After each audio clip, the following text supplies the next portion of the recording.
Shalom, senang berjumpa kembali dengan saudara.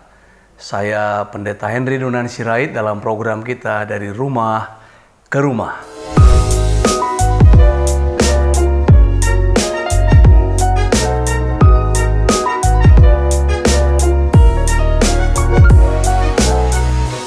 Dengan saya Pendeta Henry Dunan Sirait dalam program kita dari rumah ke rumah.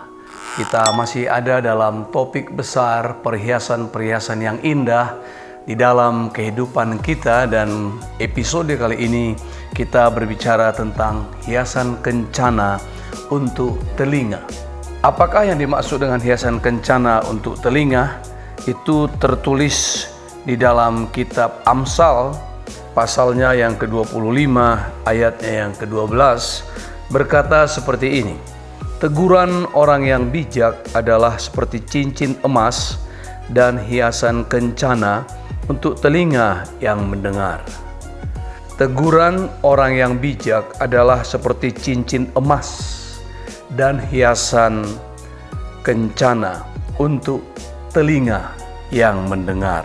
Kita bisa melihat apakah itu hiasan kencana bagi telinga yang mendengar adalah teguran orang yang bijak. Bukan sekedar teguran sebagaimana teguran-teguran yang biasa, teguran serampangan, teguran-teguran murahan, teguran-teguran asal-asalan. Ada orang yang bangga berkata bahwa aku kalau berbicara ya selalu belak-belakan. Aku berbicara selalu apa adanya dan bukan ada apa-apanya. Tapi sebenarnya saya mau sampaikan bahwa dengan berbicara belak-belakan, berbicara apa adanya tidak selalu membawa manfaat.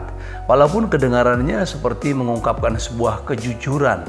Tapi justru ketika kita berbicara, memikirkan sebelum menyampaikan, berpikir sebelum kita membuka bibir dan mengungkapkan kata-kata kita adalah sebuah etika dalam berkomunikasi. Betul bahwa orang-orang yang berbuat salah harus kita tegur. Firman Tuhan mengatakan, tegurlah orang yang berbuat salah. Dan dengan menegur dia, kita telah mengembalikan dia ke jalan yang betul, ke jalan yang benar. Tapi kalau kita menegur mereka dengan sembarangan, menegur mereka dengan asal-asalan, kita tidak mendapatkan mereka untuk kembali ke jalan yang benar. Malah sebaliknya seringkali mereka menjadi malah lebih berbuat salah, kedapatan lebih jahat, kedapatan lebih melakukan banyak perkara yang justru semakin kontraproduktif setelah kita tegur.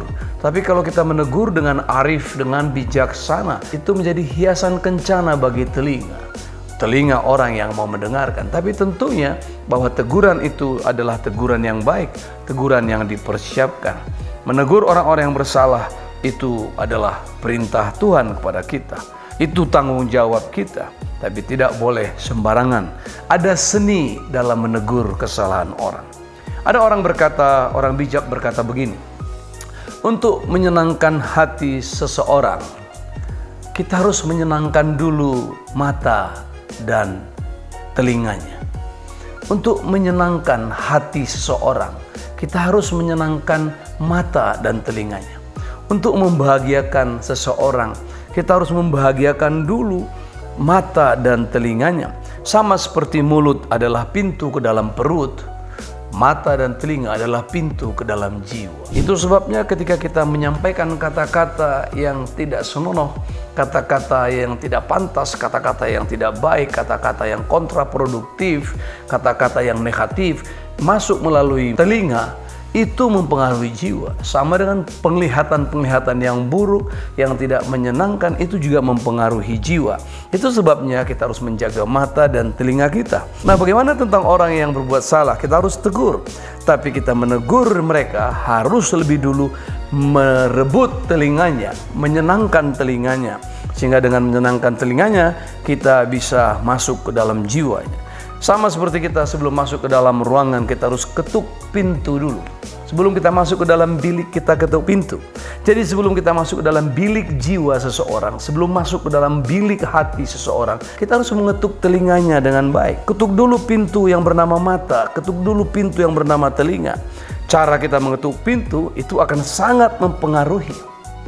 Cara kita mengetuk pintu akan sangat menentukan apakah kita akan diterima masuk, diperbolehkan masuk, atau malah sebaliknya kita diusir.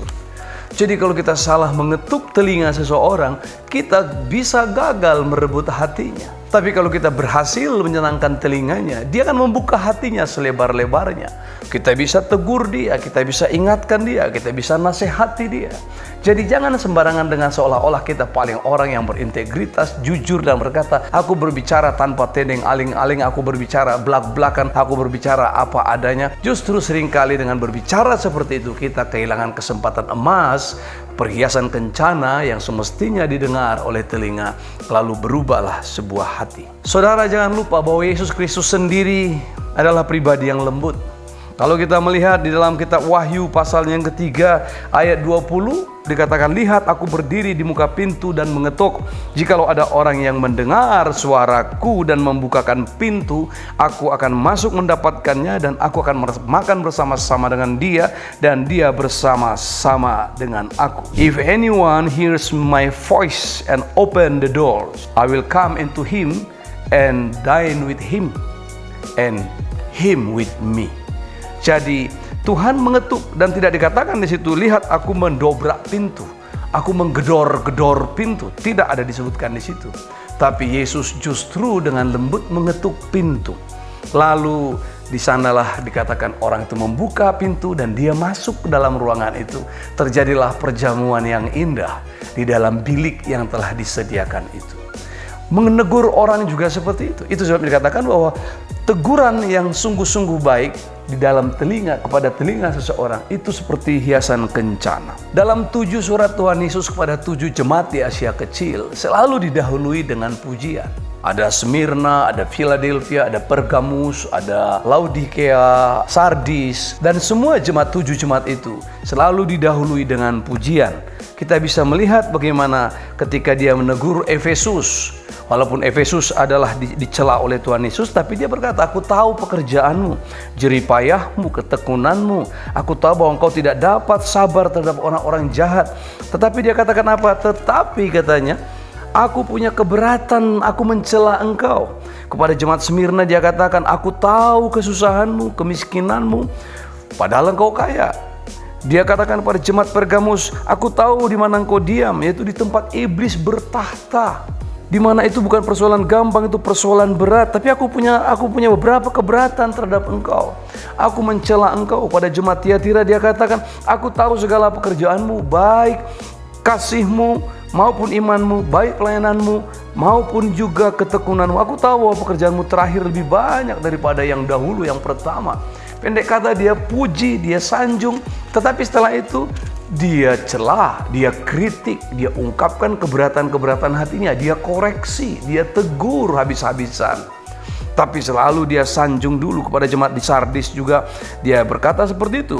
Aku tahu segala pekerjaanmu, engkau dikatakan hidup, padahal kau mati. Kepada jemaat Philadelphia juga dikatakan, aku tahu segala pekerjaanmu, lihat aku telah buka pintu bagimu. Dan terakhir pada jemaat di Laodicea dia berkata, aku tahu segala pekerjaanmu, engkau tidak dingin, tidak panas, tetapi aku akan memuntahkan engkau jika engkau tidak dingin dan tidak panas.